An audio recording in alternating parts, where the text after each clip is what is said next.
Em dezembro de 1944, durante os primeiros dias da Batalha das Ardenas, paraquedistas americanos defendem uma ponte estratégica de um grupo de combatentes alemães. Pela América! Quando sua pequena força é superada, Fogo! 2 soldados ficam atrás para cobrir a retirada. Eles podem proteger a companhia, mas ser incapazes de salvar a si mesmos.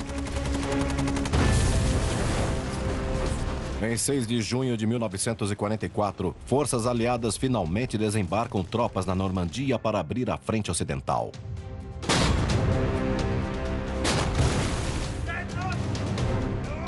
Mas nazistas fanáticos e obstinados continuam a lutar ferozmente pela sobrevivência.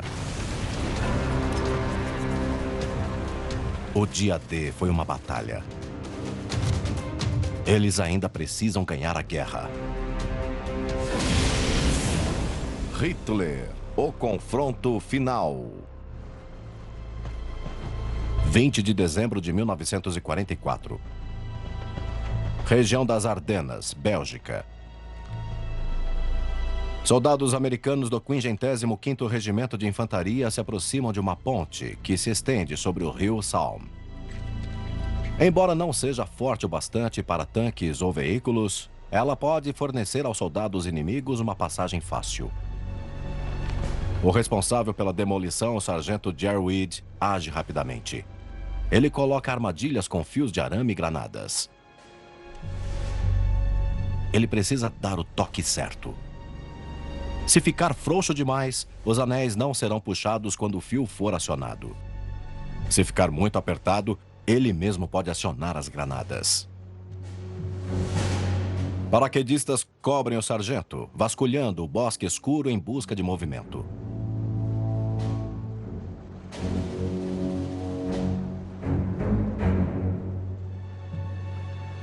Com a armadilha pronta, eles se escondem e aguardam.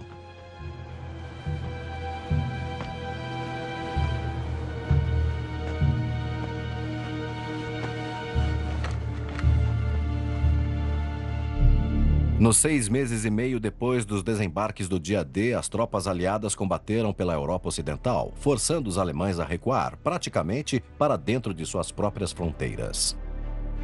O avanço é tão rápido que as linhas de suprimento se esforçam para se manter, e eles lutam até a paralisação devido ao frio. Mas com os exércitos aliados espalhados em uma frente ampla encarando a Alemanha, eles se mantêm otimistas. No início de dezembro de 1944, os aliados acreditam que estão perto da vitória, que mais um empurrão encerraria o conflito. E esse empurrão viria com o fim do inverno. Em vez disso, em 16 de dezembro de 1944, Hitler dá início a uma grande contraofensiva. A ofensiva envia mais de 200 mil soldados alemães e aproximadamente 1.000 tanques para a floresta das Ardenas. O objetivo de Hitler para a nação alemã era capturar o porto da Antuérpia. E ao fazer isso, ele queria isolar os aliados de seu porto de suprimentos e também, literalmente, abrir um vão entre as forças americanas e britânicas. Hitler, de maneira bastante otimista, acreditava que isso levaria ao colapso da coalizão anglo-americana e então ele poderia se voltar contra a União Soviética para ganhar a guerra. Precisamos de mais homens na frente ampla. Eles estão... Surpresos com a ferocidade e a escala dos ataques alemães, os comandos aliados inundam a região com suas tropas. Comandante da 82ª Divisão Aerotransportado, Major-General James Gavin, precisa agir rapidamente. Ele conduz a divisão por mais de 250 quilômetros no primeiro dia e se estabelece na zona de combate nas Ardenas, 40 horas depois de receber a notícia do ataque alemão. O 55º Regimento de Paraquedistas é designado para o vilarejo de Trois-Ponts. Nomeado devido às suas 3 pontes, o vilarejo é margeado por 2 importantes rios, o Salm e o Amblev. Embora algumas vezes seja raso bastante para atravessar, suas margens íngremes significam que veículos e maquinário pesado não conseguem passar. Manter as pontes em pé ao redor de Trois Ponts pode prejudicar a contraofensiva de Hitler, caso os homens de Gavin cheguem lá primeiro.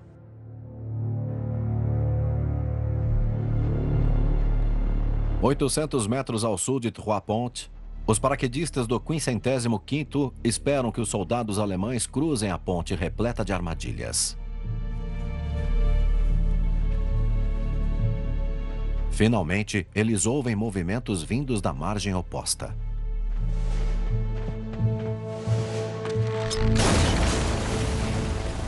E uma explosão clareia a noite.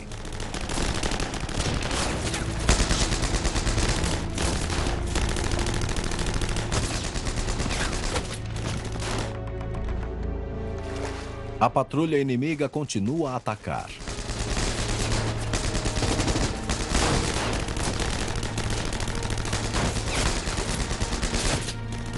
Mas os paraquedistas conseguem deter o avanço. Mas passarelas são uma coisa. Certas pontes são mais importantes do que outras, e aquelas pontes eram capazes de sustentar o peso de um blindado. Aquilo tornava a ponte de Trois Ponts muito relevante e muito importante. Qualquer um que tomasse a ponte teria a chave da vitória. Reforçada com madeira, esta ponte é forte o suficiente para permitir que tanques e maquinários cruzem o rio Somme.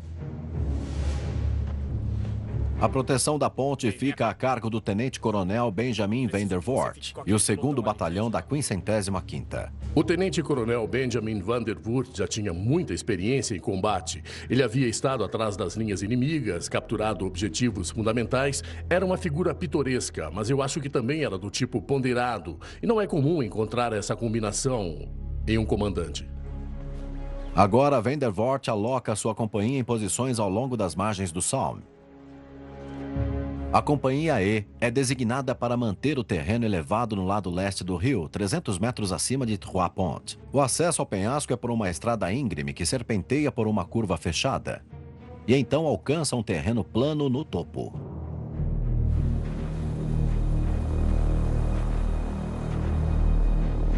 A companhia ficaria isolada. Eles eram as pontas de lança de toda a frente americana. Seria difícil reabastecê-los, especialmente se eles usassem muita munição. Se eles tivessem que recuar, teriam o rio atrás de si, e essa sensação não é boa. No topo do penhasco, o comandante da Companhia E, o tenente William Medog, se move entre seus homens abrigados no meio das árvores. A noite está congelante e eles não estão devidamente equipados para o frio. Um pouco antes disso, eles estavam em uma área de descanso. Supostamente teriam algum tempo para se reequipar, fazer substituições, mas de repente agora estavam lá, bem na frente da linha americana, e não totalmente equipados com o tipo de armas necessárias ou até de vestimentas mais aquecidas para esse tipo de batalha. Os homens disseram que a Minas... O comandante do 2º pelotão, o tenente John Wallace, relata que minas foram colocadas na estrada para o leste e que seus homens estão em posição defensiva. Agora eles esperam no escuro. Sem fogueiras, sem luzes, sem cigarros.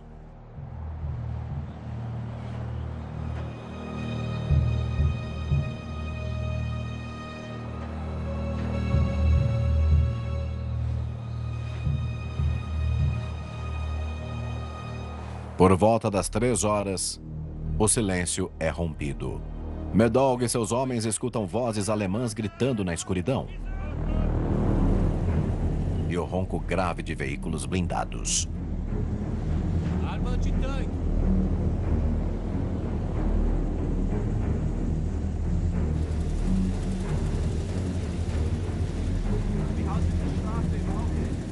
Antes que os homens de Medog possam iniciar sua emboscada, as minas terrestres iniciam o ataque. Uma explosão imobiliza um semi-lagarta alemão. Foguetes de bazuca neutralizam o segundo. Enquanto as tropas inimigas correm para escapar do blindado em chamas, os paraquedistas americanos abrem fogo.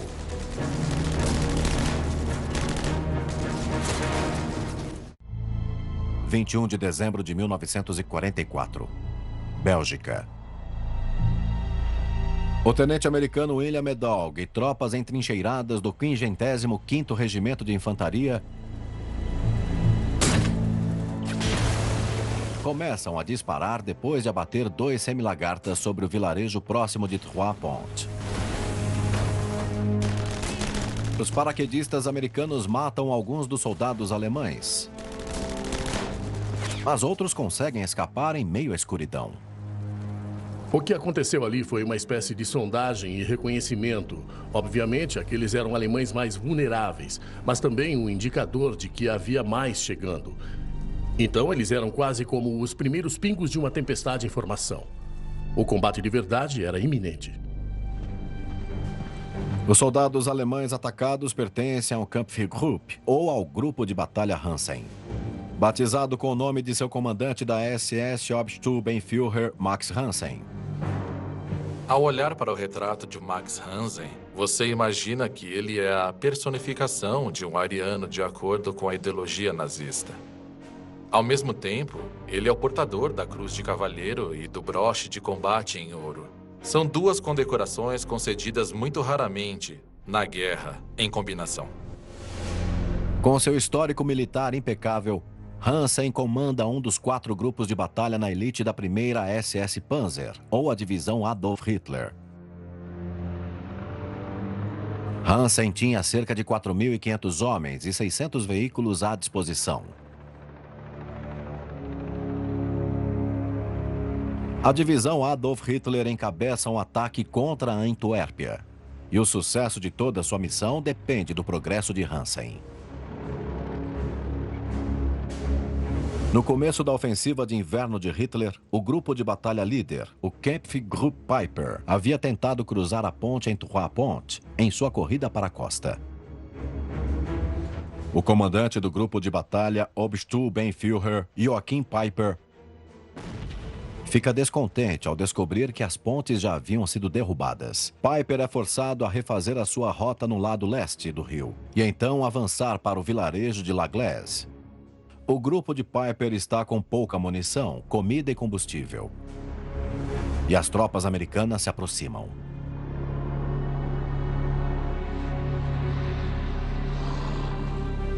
Hansen tem ordens para seguir em frente e reforçar o grupo de Peiper, para que possam continuar com o ataque em direção a Antuérpia. E agora que os engenheiros americanos a consertaram, a melhor forma de chegar até Peiper é cruzando a ponte em Trois-Ponts. Mas o primeiro assalto de Hansen contra o vilarejo foi repelido. Seus homens relatam que as tropas americanas estão entrincheiradas acima de Trois-Ponts. Inicialmente, Hansen não estava muito preocupado que uma companhia americana de soldados paraquedistas estivesse defendendo essa área. Ele achava que eles não eram um páreo para sua coluna blindada. Ao sinal de Hansen, uma força maior de homens e de maquinário parte para iniciar seu ataque.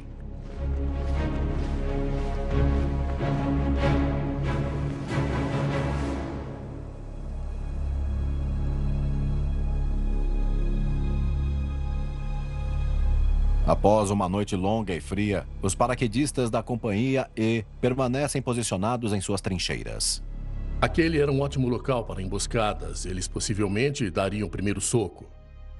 A questão era se eles seriam capazes de infligir dano bastante para conter o ataque alemão ou simplesmente para enviá-los de volta. Eles mantêm os olhos sobre a estrada à frente. Não houve mais movimento desde o avanço dos semilagartas na noite anterior. Agora destruídos, os veículos foram movidos para formar uma barricada.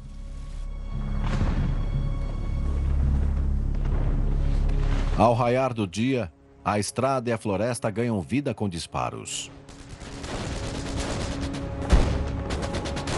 Soldados alemães abriram caminho na direção das posições americanas, usando as árvores da região como cobertura. Eles agora abrem fogo a uma distância mortalmente pequena.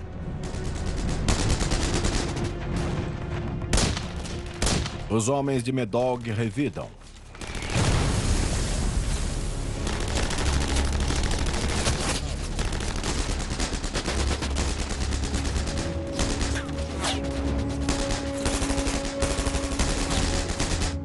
mas o campo aberto é ideal para a aproximação de um tanque inimigo. Para piorar, os paraquedistas estão encurralados contra um penhasco íngreme.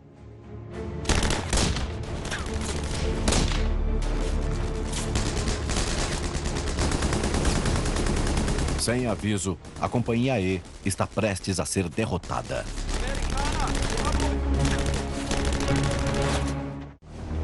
21 de dezembro de 1944. Floresta das Ardenas, Bélgica. Paraquedistas americanos do 55º Regimento de Paraquedistas resistem ao ataque de soldados de elite da SS. Dias depois do início do que ficaria conhecido como Batalha das Ardenas. A posição da Companhia E protege uma ponte crítica que os nazistas precisam para mover tanques sobre o rio Somme e continuar sua contraofensiva pela Europa. O tenente John Wallace e seus homens se preparam para um ataque blindado na estrada.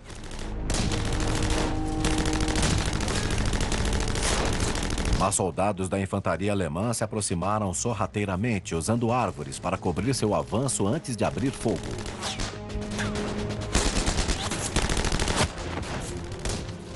Embora sob ataque em suas trincheiras, Wallace e seus homens mantêm suas posições em um combate feroz e frenético.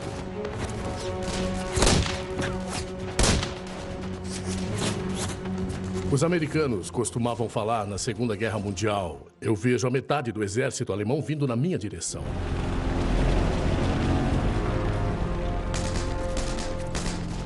Conforme soldados inimigos continuam a sair do bosque, o comandante Wallace, o tenente William Medog, sabe que seus homens precisam de um grande reforço. Ele convoca o pelotão de morteiros. O morteiro M1 de 81 mm foi desenvolvido para fornecer poder de fogo móvel para as tropas de infantaria.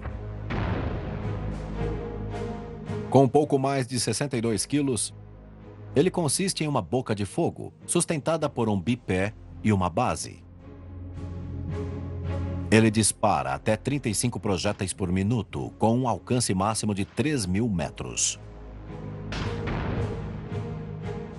A vantagem do morteiro de 81 mm era o seu ângulo de elevação. Entre 40 e 90 graus. Era capaz de se mover livremente para cima e para baixo.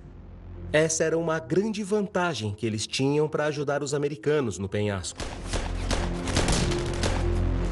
O tenente John Cooper chega à frente e se estabelece em uma posição estratégica para a batalha. O trabalho dele é direcionar os morteiros americanos diretamente sobre os alemães que avançam. Um bom oficial de observação deve ser a arma mais potente em uma pequena unidade de combate. Se você tem alguém como Cooper, que era treinado, que sabia o que estava fazendo, que tinha boas linhas de comunicação, quer dizer, ele podia causar uma enorme destruição em uma força inimiga. Se eu fosse os alemães, sinceramente, ele seria o primeiro que eu tentaria eliminar. Com os alvos posicionados, a equipe coloca os projéteis de morteiro no cano. O fogo de morteiro altamente preciso retarda os ataques alemães. Por enquanto.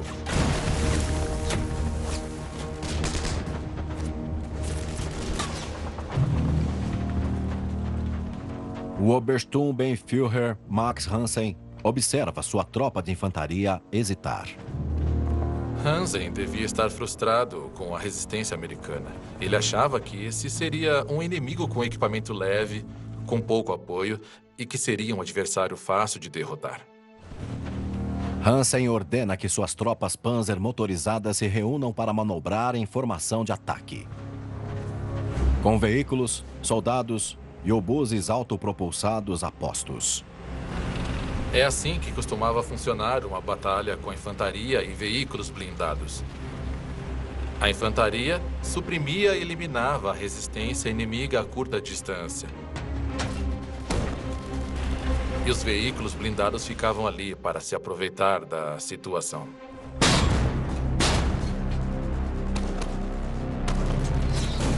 Os paraquedistas americanos se protegem em suas trincheiras restantes e atrás das árvores contra o massacre.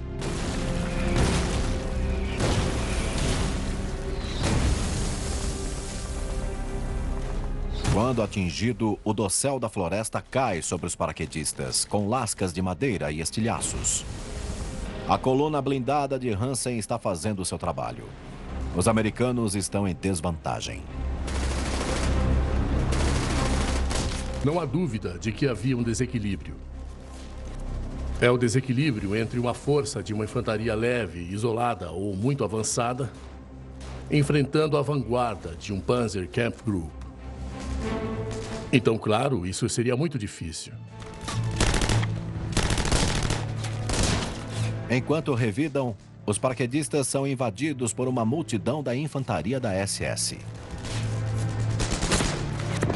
O combate próximo é desesperador. Eles estavam num nível de combate corpo a corpo, mas era mais comum um combate buraco a buraco. Os alemães tentavam atacar e anular as trincheiras americanas. Em alguns casos, os americanos lutavam até a morte. Às vezes eram atropelados, às vezes capturados. Todo tipo de circunstâncias aterradoras. Enquanto alguns defensores são mortos, outros, frequentemente feridos, são feitos prisioneiros. Esta é uma evolução preocupante. Ser feito prisioneiro de guerra pela SS era uma preocupação tangível, principalmente no início da Batalha das Ardenas. Há uma história se espalhando entre os aliados sobre um acontecimento horrível poucos dias antes, no vilarejo de Malmedy, apenas 15 quilômetros a nordeste de Trois-Ponts. 4 dias antes, em 17 de dezembro, o grupo de Peiper liderou uma incursão a oeste pela Bélgica. Joachim Peiper era um homem bonito, charmoso e de boas maneiras. Mas isso escondia o fato de que ele era um nazista fervoroso, que acreditava fortemente na ideologia e na máxima de guerra total e de vitória total. Ao sul do vilarejo de Malmedy, eles capturam um batalhão de observação americano.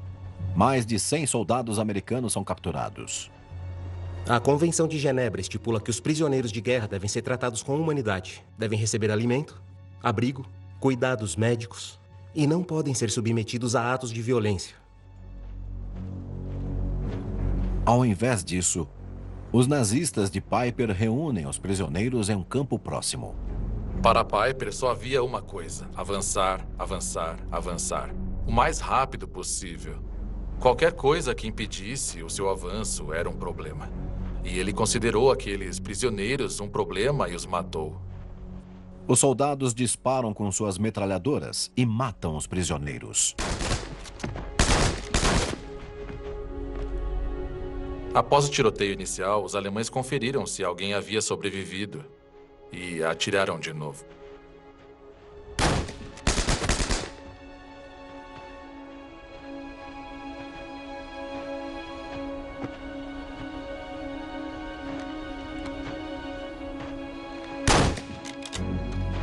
No geral, contudo, Peiper e seus homens não estavam muito preocupados com isso. Eles só queriam avançar mais. Pelo menos 84 americanos são executados. Mas assim que o grupo de Peiper se afasta, alguns dos corpos se movem. Felizmente, apenas feridos. Pelo menos 40 conseguiram escapar pelo bosque, apesar dos ferimentos. Notícias do massacre de Malmedy começam a se espalhar.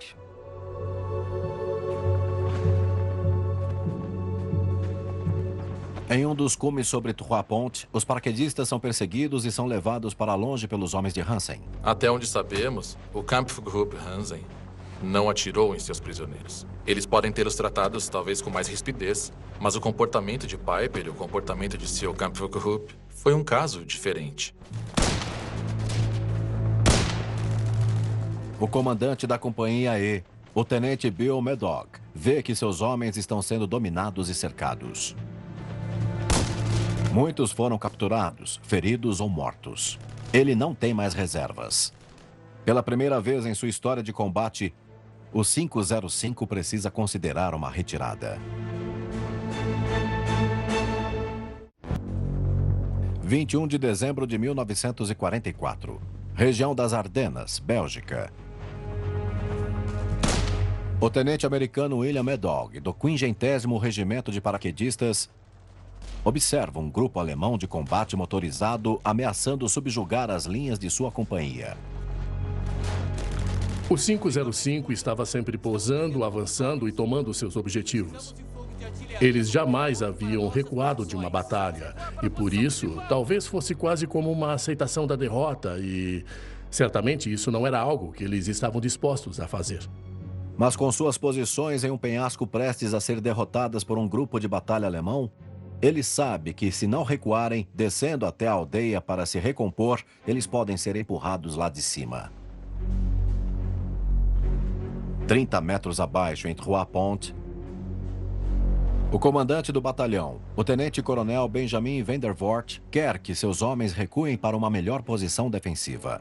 Vandervoort deu a eles uma ordem para recuar, porque as ordens que eles tinham era para ficar e lutar, até que ouvissem algo diferente, e isso significaria a derrota da unidade. Eu tenho a permissão, senhor. Mas mesmo Vandervoort não pode fazer a ligação unilateralmente. Depois de uma enxurrada de pedidos e informações, ele finalmente consegue a ordem que deseja de seu superior. Vandervoort subiu em seu jipe e seguiu em frente em pessoa para garantir que a mensagem chegasse. Como muitos bons oficiais, ele compreende que uma ordem não é nada, até que chegue às pessoas certas que precisam dela para seguir em frente.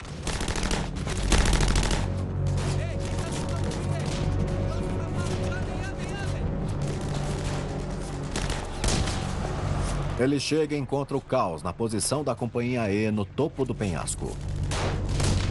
Apesar de matar e ferir inúmeros soldados inimigos ao longo do dia, mais tropas e blindados alemães continuam a se aproximar de suas posições. Vandervoort encontra o tenente Medog em meio ao combate. Vandervoort dá a esperada ordem para se retirarem cruzando o rio até Trois-Ponts. A natureza daquela retirada é de confusão, de caos e talvez de uma comunicação limitada. Se a informação realmente chegasse a quem precisava e se conseguiriam coordená-la, isso já era uma outra história. Eles devem se mover rapidamente e tentar esconder o que estão fazendo. Talvez o meu grupo atire enquanto o seu grupo recua, ou então vice-versa, mas isso também exige muita confiança. Porque se eu estou atirando enquanto você recua, eu espero que você faça o mesmo por mim. Vai, prepare-se para atirar! Fogo! O tenente Jake Wartick e sua equipe fornecem apoio. Eles utilizam um canhão antitanque de 57 milímetros. Mais um vindo pelo sul! Fogo! No início do combate, os americanos haviam posicionado duas 57 milímetros na retaguarda. A primeira guarnecia a estrada em direção a uma curva fechada, mas ela foi destruída. O segundo canhão guarda a curva em direção ao vilarejo. Essa arma pode fornecer cobertura para os soldados em retirada na estrada e dar a eles um tempo precioso para que consigam atravessar o rio. Mas enquanto os alemães dominam as posições na Companhia E, Wartick e seus homens estão sob fogo intenso da SS Grenadier, bem ao norte da estrada.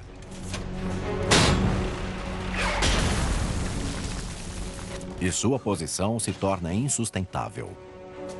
Wirtz basicamente operava o canhão de 57 milímetros sozinho e deu uma ordem para sua equipe sair dali, enquanto ele mantinha os alemães ocupados. Eu não sei como ele fez isso, porque há uma razão para ser uma equipe de vários homens. Conforme os nazistas se aproximam dele, Wartick é auxiliado pelo cabo Stokes Taylor, que fornece fogo de cobertura para Wartick recarregar e mirar nos alemães. Juntos, os dois homens ficam em suas armas defendendo o recuo dos paraquedistas. Seria de se pensar que eles chegariam a um ponto onde ficariam sem munição e eles mesmos poderiam sair. Mas as forças alemãs esmagam a posição deles. Eles estavam sacrificando a própria vida para que outros, pessoas que eles conheciam muito bem, pudessem escapar e viver. Por todo o cume, bolsões de paraquedistas americanos tentam escapar das metralhadoras e da artilharia alemã, indo para o vilarejo. Os veteranos sabem o momento de ficar abaixados e esperar uma pausa no tiroteio.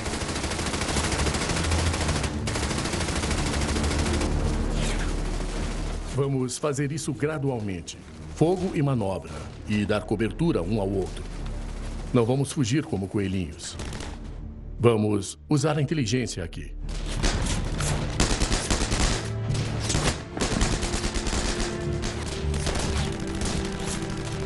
O soldado de primeira classe Ed Arnett esteve na Market Garden, na Holanda, e tenta cronometrar sua retirada.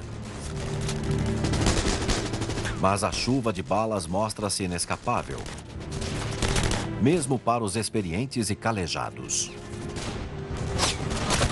Ele é atingido na perna e cai. –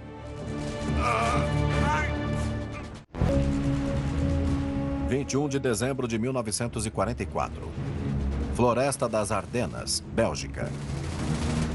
Um pequeno grupo de paraquedistas do 55º Regimento de Paraquedistas se retira de sua posição sobre o rio Salm. No caos, o soldado de primeira classe Ed Arnett é atingido na perna. Antes, ele poderia contar com médicos bem treinados para vir atendê-lo e tirá-lo dali. Mas talvez agora ele tivesse que fazer o trabalho sozinho. Ele toma um pouco de sulfa. Sulfa refere-se a sulfonamida, um agente antibiótico sintético que inibe bactérias patogênicas. Ele foi desenvolvido em 1935 por um cientista alemão trabalhando para o laboratório Bayer. No começo da Segunda Guerra Mundial, a sulfa era um medicamento básico nos kits de primeiros socorros.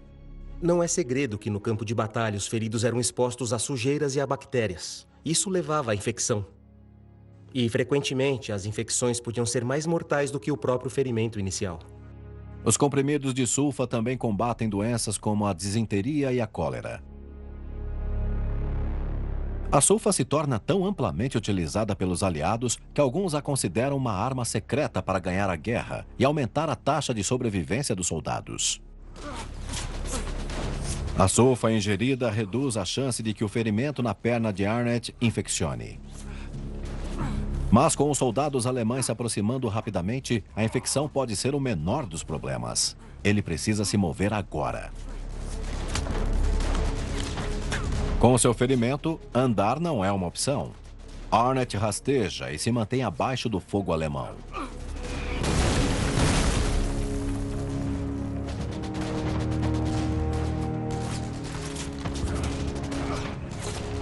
Dois paraquedistas ajudam Arnett a chegar até a estrada ao longo do cume. Eles param em um precipício de 12 metros de altura sobre um pátio ferroviário. É um longo caminho abaixo. Nenhuma das escolhas que eles tinham era boa. Era só uma questão do que era menos ruim. Que pudesse, de alguma forma, tirá-los de lá. Para além do alcance dos alemães naquele momento. Eles decidem fazer uma descida rápida. Outros paraquedistas abaixo colocam tábuas de madeira contra o penhasco.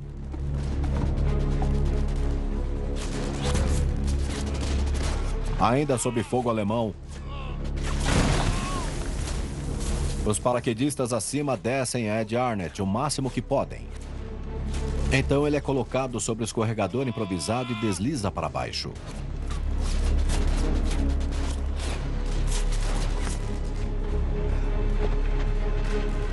Surpreendentemente, Arnett chega em segurança até o solo. Ele é pego por médicos que o carregam até um caminhão da Cruz Vermelha. E ele sobrevive para contar a história.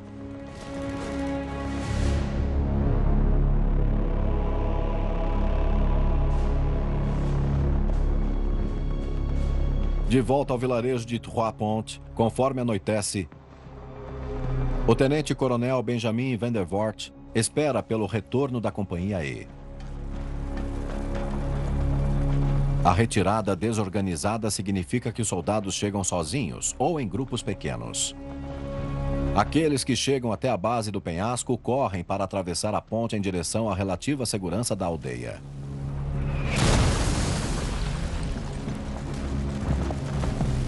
Tiros atingem a ponte e as ruas de Trois Ponts. Senhor! Os alemães estão aqui. O grupo de combate alemão está posicionado ao longo do penhasco.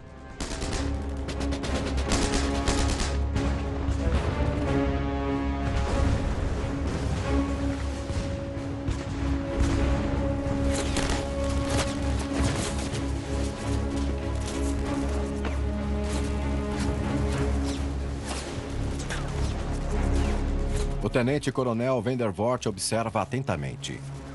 Eles precisavam manter um objetivo maior em mente, enquanto tentavam retirar seus homens. Tinham que tirar o seu pessoal dali, mas também percebem que não podem deixar os alemães chegar à ponte e a Trois Ponts. Porque isso significava sacrificar seus homens. O tempo é fundamental. 21 de dezembro de 1944. Trois Ponts, Bélgica. Pouco depois das 18 horas, membros do 55º Regimento de Paraquedistas de Infantaria continuam a controlar a única ponte na região capaz de suportar o peso de tanques.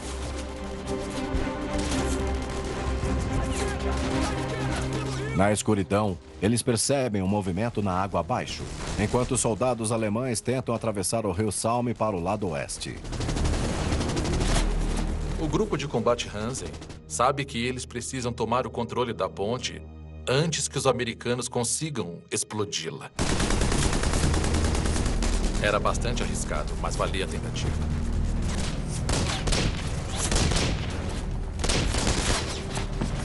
A maioria dos alemães é rapidamente abatida. Com os últimos paraquedistas americanos atravessando em segurança, eles não podem esperar muito mais.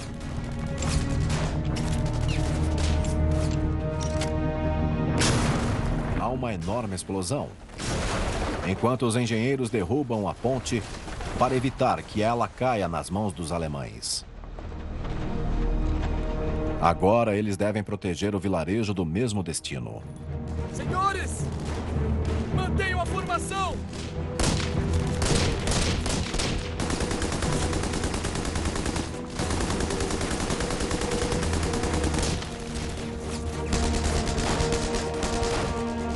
No cume sobre Trois Ponts, Obersturmbannführer Max Hansen avalia a situação.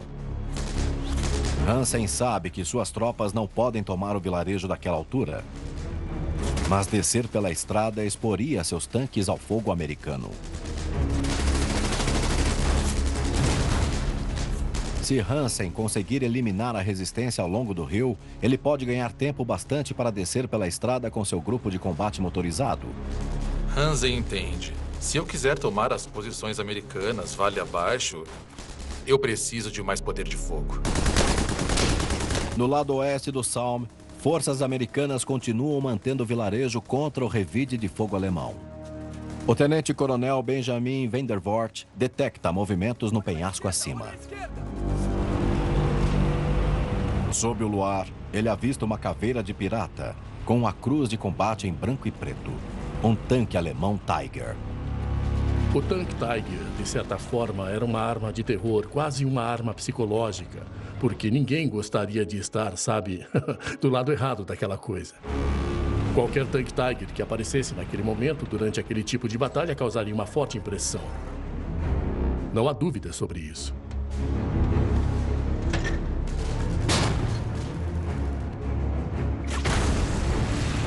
O tanque Tiger dispara seus projéteis explosivos contra os americanos 30 metros abaixo.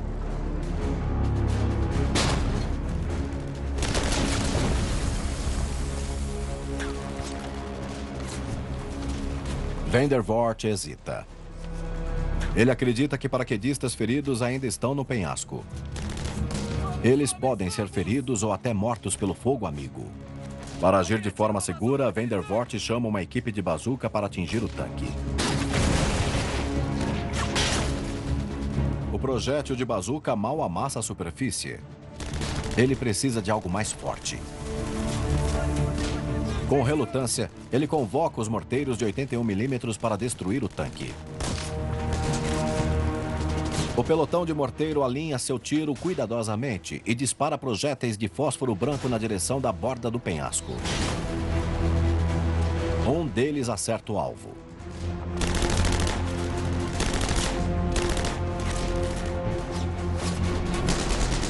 Conforme a sua equipe se dispersa, o tanque Tiger recua, com os grandes canhões americanos agora entrando na briga. Hansen percebe que está sob fogo da artilharia americana, então decide recuar e tentar encontrar um outro caminho para cruzar o rio um pouco mais ao sul. Os americanos detêm o controle da passagem em Trois Ponts.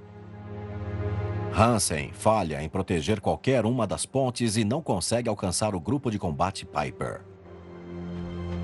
Os homens de Piper lutam fanaticamente, mas ficam sem combustível.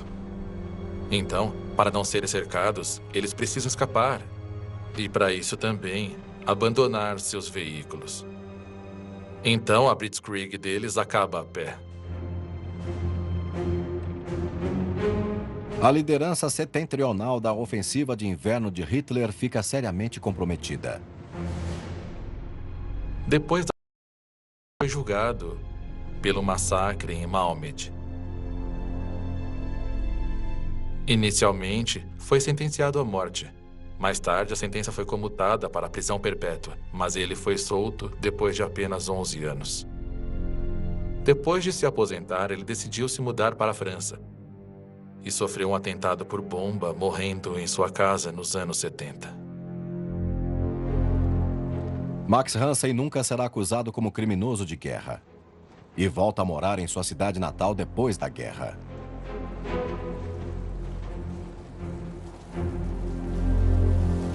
Os sobreviventes do 55º Regimento de Paraquedistas de Infantaria mantiveram suas posições no rio Salme contra contínuos ataques alemães, até receber a ordem de se retirar na véspera de Natal. Eu acho que Trois Ponts foi um tipo de microcosmos do que estava acontecendo em muitas partes das Ardenas. Pequenos grupos de soldados americanos infligindo dano suficiente aos alemães ou retardando o tempo bastante para atrasar a ofensiva deles. O tenente Jake Warchick e o cabo Stokes Taylor são ambos condecorados postumamente com a Cruz de Serviço Distinto por cobrir a retirada do penhasco até que eles próprios foram vencidos. O primeiro-tenente John Wallace recebe a Estrela de Prata por mostrar uma excepcional liderança na batalha por Trois Ponts. Mas antes que possa receber a condecoração, Wallace é morto em uma batalha em janeiro de 1945.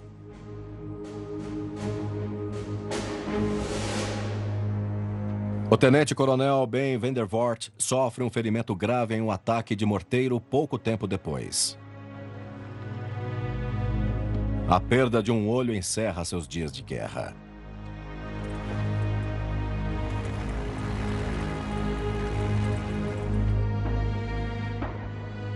Os exércitos aliados repelem com sucesso a ofensiva de inverno de Hitler. E em 25 de janeiro de 1945, a Batalha das Ardenas termina. Mas a guerra na Europa se arrastará por cerca de mais 3 meses.